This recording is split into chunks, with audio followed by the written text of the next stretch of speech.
Mardi Gras is fast approaching, which means it's time to get our Louisiana on with some good old Creole cuisine, perhaps a little chicory coffee, and of course rum. Rum? Yes, rum. Here to tell us more about why this is a Mardi Gras sip is WSJ's Charles Passy with the Weekend Sip. Hi, Charles. Yeah, happy Mardi Gras. Thank you so much. Happy Mardi Gras to you, too. Now, correct me if I'm wrong, but I always associate rum with the Caribbean, South America. Right. Is it really a bayou sip, too? Yeah, I mean, rum is associated with those kind of warm weather, tropical locations, but rum really comes from where sugar is grown, and they grow a lot of sugar cane in Louisiana. So that's really the connection. And rum has a history in Louisiana going back to the 18th century. With this particular distiller, or? No.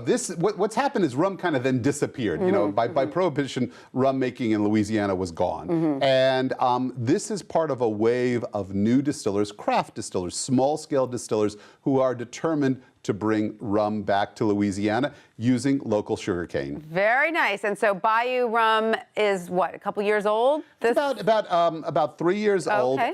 What's interesting is they've really kind of found their niche. Sales have tripled. I mean, it's not a huge brand, but it's got sales of 39,000 cases, tripled over the last 2-3 years, and in 35 states. This is a rum is really getting. I like their packaging too. It's cool. Yeah, so tell me, how are we supposed to enjoy this? Well, this is their aged rum. Aged rums can be enjoyed like a whiskey as a standalone sip. You could put this in a cocktail, but I think it's worth trying on its own. All right, cheers. Let's give it a try.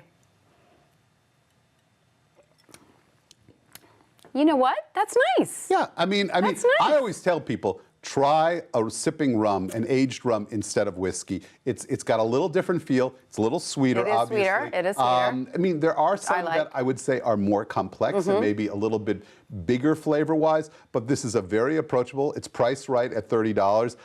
If you were to put this in a cocktail, you'd put it in an old-fashioned? Well, they suggested that. The brand suggested that, and I think it could substitute for whiskey very well, but I also say this is a great standalone drink. I wish more people drank aged rum. To me, it's a great whiskey alternative. It would make a good Cuba Libre, too. Yeah, you could do that as well. That's some nice rum for that.